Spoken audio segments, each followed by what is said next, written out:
दोस्तों नमस्कार, सत श्री अकाल, सलाम, वड़क्कम। दोस्तों आज का टॉपिक है थायराइड और आँख की बीमारी, थायराइड एंड आई डिजीज। आजकल थायराइड बहुत अधिक कॉमन हो गया है। हाइपरथायराइड, हाइपोथायराइड एंड यूथायराइड, ये तीन तरह की कंडीशन है। हाइपरथायराइड में थायराइडिज्म कहते हैं, जिसमें थायरॉक्सिन हार्मोन का बनना बढ़ जाता है।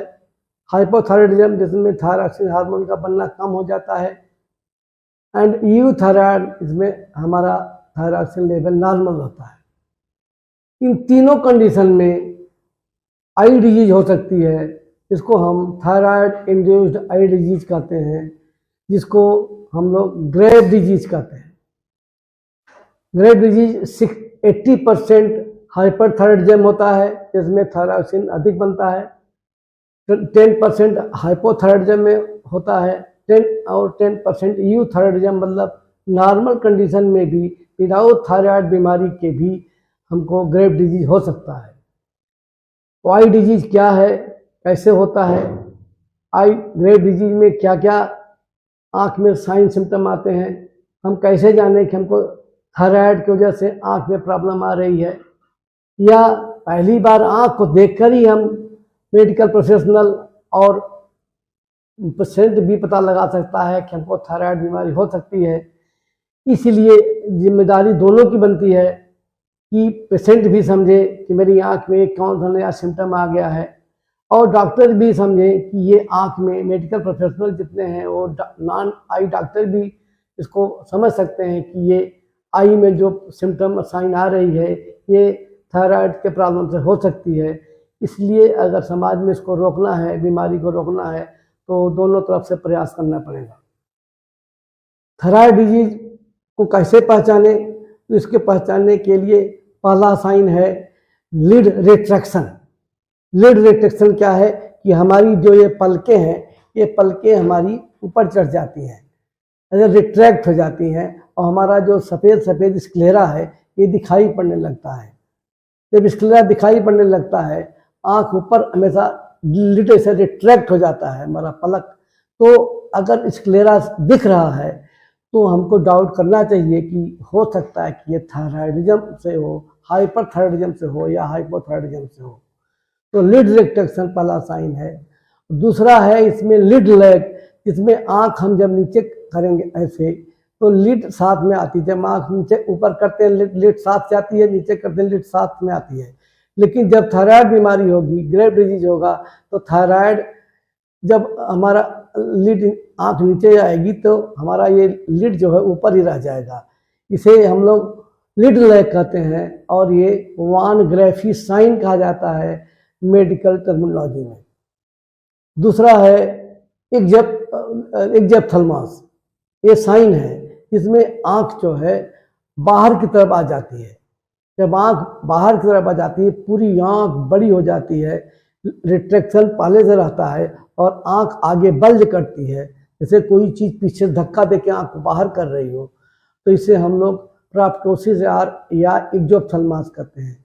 एक्जेप्थलमास कंडीशन में पूरी तरह आँख कभी कभी बंद नहीं हो पाती है, और इस पोजीशन में एक्सपोजर केराटिटिस का चांस बहुत अधिक रहता है। जब आँख बाहर आएगी तो पूरी तरह से आँख पे लिड चल नहीं पाता, आँख में टीयर, हमारा आंसू पूरी तरह से लुब्रिकेट नहीं हो पाता, तो हमको ड्राई आई या एक्सपोजर केराटोपैथी होने का चांस अधिक होता है।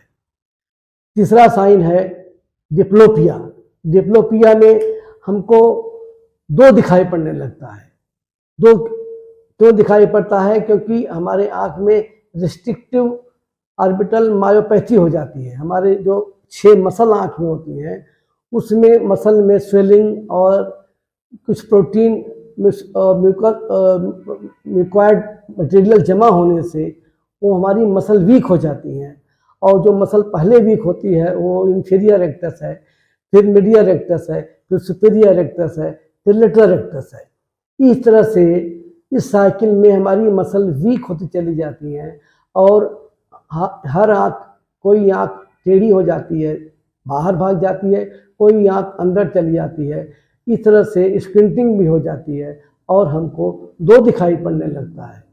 तो जब कभी बिना किसी कारण के दो दिखाई पड़े, कोई नर्व पैरालिसिस नहीं है, तो हमको थायराइड बीमारी, थायराइड डिजीज समझना चाहिए।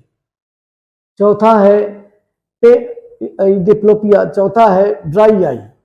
ड्राई आई में चौथा है ड्राई आई। ड्राई आई में क्या होता है कि आँख में टीयर फिल्म पूरी तरह से लुब्रिकेट नहीं हो पाती, लिड रिट्रैक्शन से, लिड लैग की वजह से, और जब थल्मा जो आँख बाहर के बल्ज हो रही है उसके वजह से पूरी आँख हमारी लुब्रिकेट नहीं हो पाती, आंसू पूरी तरह से उस पर लग नहीं पाते हैं, तो ड्राई आई हो जाता है, जिसे हम लोग एक्सपोजर केरेटोपैथी कहते हैं। और हमारे यहाँ लिम्बस के ऊपर ठीक अपर पार्ट, जहाँ 12 o'clock पे लिम्बस पे, यहाँ पे रेडनेस हो जाता है स्क्लेरा में, और इसको हम लोग दोनों आँख में हो जाता है, तो सुपीरियर लिम्बिक केरेटोकैनिटेवाइटिस करते हैं, क्योंकि इसमें कार्निया भी इन्वॉल्व हो जाता है। तो ये कंडीशन हुआ कार्डियोमायोकुलर मायोपैथी की वजह से। चौथा है पेन इन आई।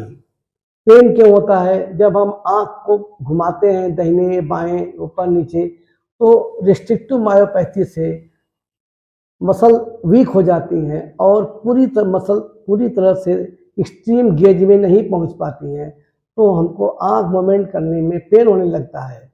ये पेन और वजह से भी हो सकता है, लेकिन थायराइड डिजीज में पेन रिस्ट्रिक्टिव मायोपैथी से होता है, जिसमें डिप्लोपिया भी होती है।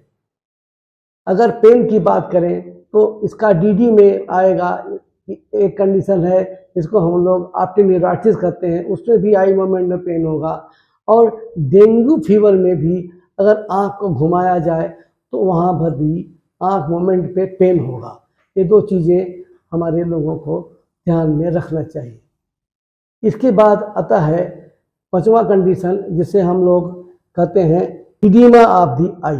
इडीमा में क्या होता है कि पूरी आँख में चारों तरफ आकुलर पहली ऑर्बिकुलर टिश्यू में स्वेलिंग हो जाती है, यहाँ स्वेलिंग हो जाएगी, और आँख के अंदर में कीमोसिस हो जाती है, पूरी कंजक्टिवा में लगता है जैसे कि ब्लड और पानी भरा हुआ है।